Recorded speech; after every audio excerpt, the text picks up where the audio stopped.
कलयुग का अंत कब और कैसे होगा? प्रस्तावना: मानव सभ्यता की प्राचीन मान्यताओं के अनुसार समय को 4 युगों में विभाजित किया गया है: सतयुग, त्रेता युग, द्वापर युग और कलियुग। ये चारों युग एक चक्र की तरह माने जाते हैं, जिसमें प्रत्येक युग की अपनी विशेषताएं और महत्व होते हैं। सतयुग, जो कि सबसे प्रथम और सबसे पवित्र युग माना जाता है, सत्य और धर्म का युग था। त्रेता युग में धर्म की स्थिति कुछ कम हुई और द्वापर युग में धर्म और अधर्म के बीच संघर्ष देखने को मिला। अंत में कलियुग आता है, जो कि सबसे अशांत और अंधकारमय युग है। इस युग में अधर्म, पाप और अशांति का बोलबाला होता है। कलियुग में धर्म और सत्य का पतन होता है। मनुष्य में लोभ, मोह, अहंकार और अन्य नकारात्मक भावनाओं का बढ़ावा होता है। लोग धर्म और सत्य के मार्ग से भटक जाते हैं और पाप कर्मों की ओर आकर्षित होते हैं। इस युग में इंसान के अंदर नैतिकता और सामाजिक मूल्यों की कमी हो जाती है। रिश्तों में प्रेम और विश्वास की जगह स्वार्थ और कपट ले लेता है। धर्म और न्याय के नाम पर अधर्म और अन्याय किया जाता है। कहा जाता है कि कलयुग का प्रभाव धीरे धीरे बढ़ता जाता है और समय के साथ ये युग पूरी तरह से भ्रष्ट और अधर्मपूर्ण हो जाएगा। इस युग के अंत में मानव समाज एक ऐसी स्थिति में पहुंच जाएगा जहां धर्म और नैतिकता का अस्तित्व लगभग समाप्त हो जाएगा। कलयुग का अंत: प्राचीन शास्त्रों और पुराणों में कहा गया है कि कलयुग का अंत होगा और इसके साथ ही एक नए युग का आरंभ होगा। इस संबंध में कई धार्मिक ग्रंथों में भविष्यवाणियां की गई हैं। कलयुग का अंत कैसे और कब होगा, इस पर कई मतभेद और कहानियां हैं।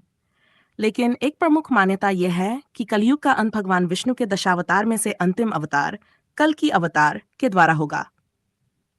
कल्कि अवतार की कथा: कलयुग के अंत में जब पाप और अधर्म अपने चरम पर पहुंच जाएगा, तब भगवान विष्णु कल्कि के रूप में अवतरित होंगे। कल्कि अवतार का वर्णन अनेक पुराणों में मिलता है। कहा जाता है कि भगवान विष्णु कल्कि अवतार के रूप में एक सफेद घोड़े पर सवार होकर प्रकट होंगे। उनके हाथ में एक तेज तलवार होगी और वे अधर्म, पाप और असत का विनाश करेंगे। कल्कि अवतार के द्वारा पृथ्वी से पापियों और अधर्मियों का नाश किया जाएगा। वे संसार को अधर्म, अन्याय और अराजकता से मुक्त करेंगे और एक नए युग, सतयुग की स्थापना करेंगे। इस नए युग में फिर से धर्म, सत्य और न्याय का राज्य होगा। लोगों में प्रेम, सौहार्द और भाईचारे की भावना पुनः स्थापित होगी। कलयुग के अंत के संकेत: शास्त्रों में कलयुग के अंत के कुछ संकेत भी बताए गए हैं। जैसे जैसे कलयुग का समय बीतेगा, इन संकेतों का प्रकट होना शुरू हो जाएगा। कुछ प्रमुख संकेत निम्नलिखित हैं। धर्म का पतन: जैसे जैसे कलयुग का समय बीतेगा, धर्म का प्रभाव कम होता जाएगा। लोग धार्मिक कार्यों से दूर हो जाएंगे और सत्य, अहिंसा और नैतिकता की जगह झूठ, हिंसा और अनैतिकता ले लेगी। सामाजिक और पारिवारिक विघटन: परिवार और समाज में आपसी प्रेम और विश्वास की जगह स्वार्थ, कपट और धोखे का बोलबाला होगा। पारिवारिक रिश्तों में दूरी बढ़ेगी और समाज में अशांति का माहौल होगा। प्राकृतिक आपदाएं: कलयुग के अंत में प्राकृतिक आपदाओं का प्रकोप बढ़ेगा। भूकंप, बाढ़, सूखा और अन्य प्राकृतिक आपदाएं आएंगी जो मानव समाज को भारी क्षति पहुंचाएंगी। नैतिकता का अभाव: समाज में नैतिकता और मानवीय मूल्यों का अभाव हो जाएगा।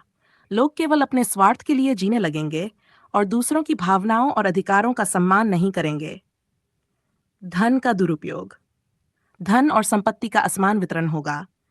कुछ लोगों के पास अत्यधिक संपत्ति होगी, जबकि अधिकांश लोग गरीबी और अभाव में जिएंगे।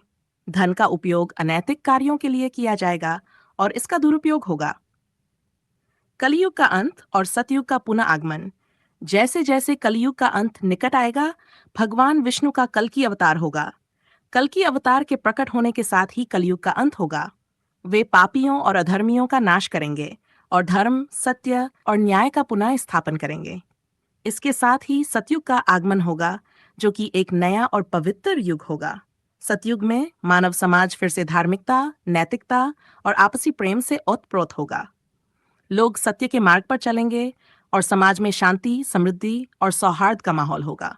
इस नए युग में फिर से देवताओं का शासन होगा और लोग सुख शांति से जीवन यापन करेंगे। कलयुग का अंत एक अद्वितीय और महत्वपूर्ण घटना होगी जो मानव समाज के लिए एक नई शुरुआत का प्रतीक बनेगी।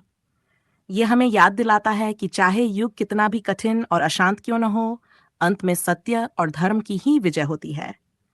कलयुग का अंत और सतयुग का पुनः आगमन ये संदेश देता है कि हमें अपने जीवन में धर्म, सत्य और नैतिकता का पालन करना चाहिए ताकि हम एक बेहतर समाज और भविष्य का निर्माण कर सकें। यद्यपि कलयुग की स्थितियां हमारे लिए चुनौतीपूर्ण हो सकती हैं, लेकिन हमें ये विश्वास रखना चाहिए कि अंततः धर्म और सत्य की ही जीत होगी। कलयुग का अंत और सतयुग का पुनः आगमन हमें यह भी सिखाता है कि समय के साथ परिवर्तन अवश्यंभावी है और हर युग के बाद एक नया युग आता है जो एक नई शुरुआत का संकेत देता है।